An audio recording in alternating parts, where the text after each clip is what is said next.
في التسفير إلى بؤر التوتر بحالة سراح إلى التاريخ 13 من أكتوبر القادم. التقاضي أوضح أن النيابة العمومية بالقطب القضائي لمكافحة الإرهاب المحكمة الابتدائية استأنفت قرار قاضي التحقيق المتعهد بهذه القضية بإبقائه ل 39 من المشمولين بالأبحاث بحالة سراح فيما يعرف بحالة التسفير إلى بؤر التوتر.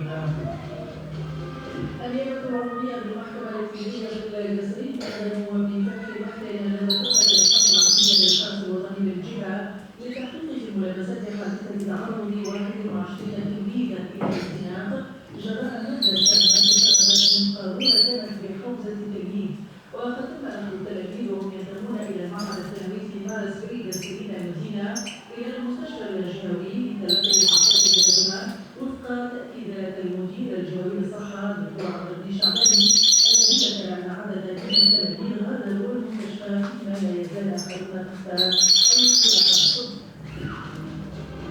ترأست رئيسة الحكومة نجمة بدر النار بحسب الحكومة بالخطب الإسلامي مع أعضاء مجلس إدارة الأمير وفي عدد الأعمال الثانية بحضور وجودة مكتوب سيدنا مصر وفاء وعدد من الوزراء قدم خلاله أبرز ملامح برنامج الإصلاح الاقتصادي والاجتماعي الذي قررته الحكومة في الآونة الأخيرة.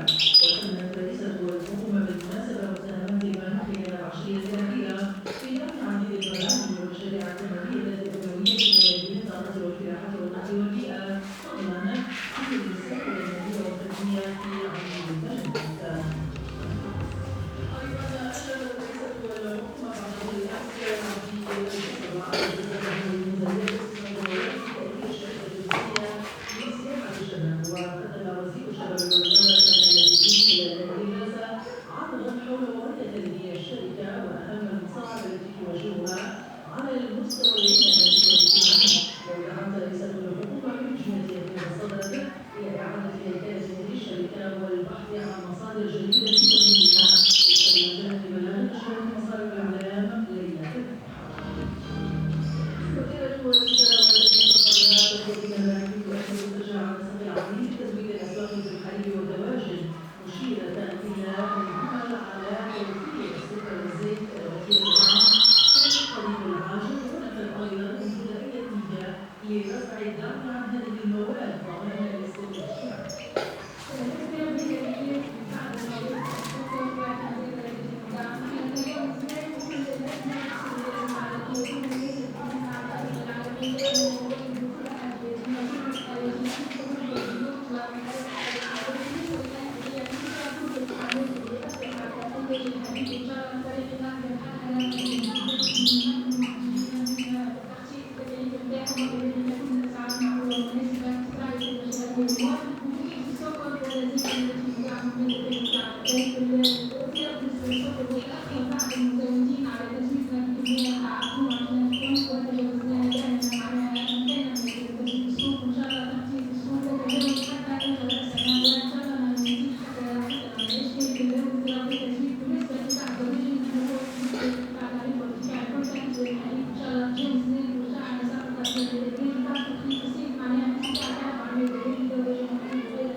أن تعزيز تبادل التجاري في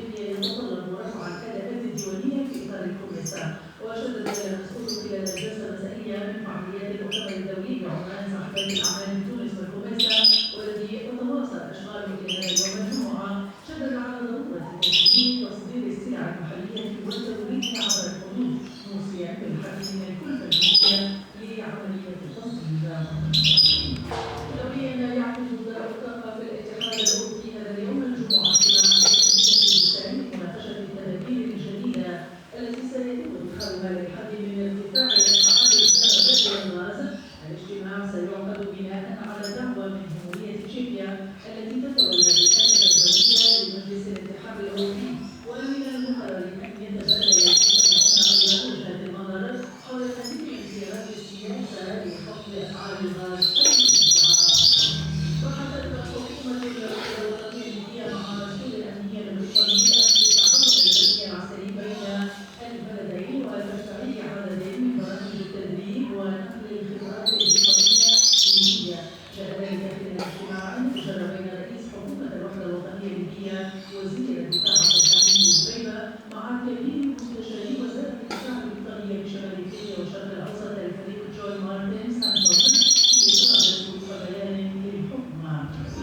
أعلنت هيئة الإذاعة البريطانية BBC أمس مختلفة إذاعية ب10 لغات من بينها العربية والفارسية والصينية والبنغالية، إلى جانب إلغاء مئات الوظائف عبر الخدمة العالمية.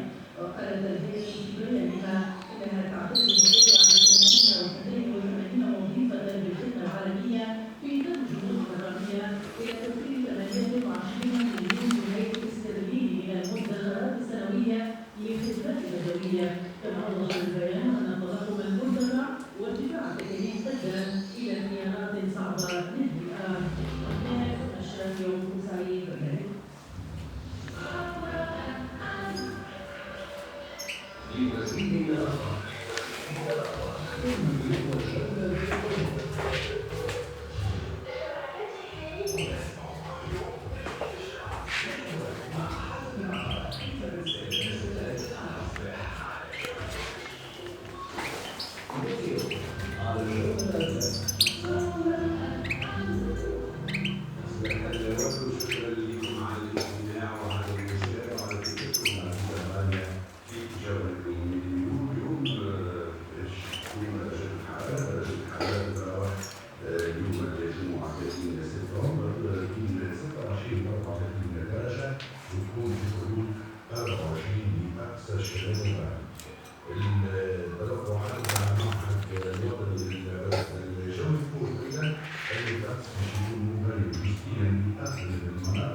وضعيفة المعتدة بباقي المناطق. البحر باش يكون مرتبط بالشمال وفي تناول ببقية السواحل.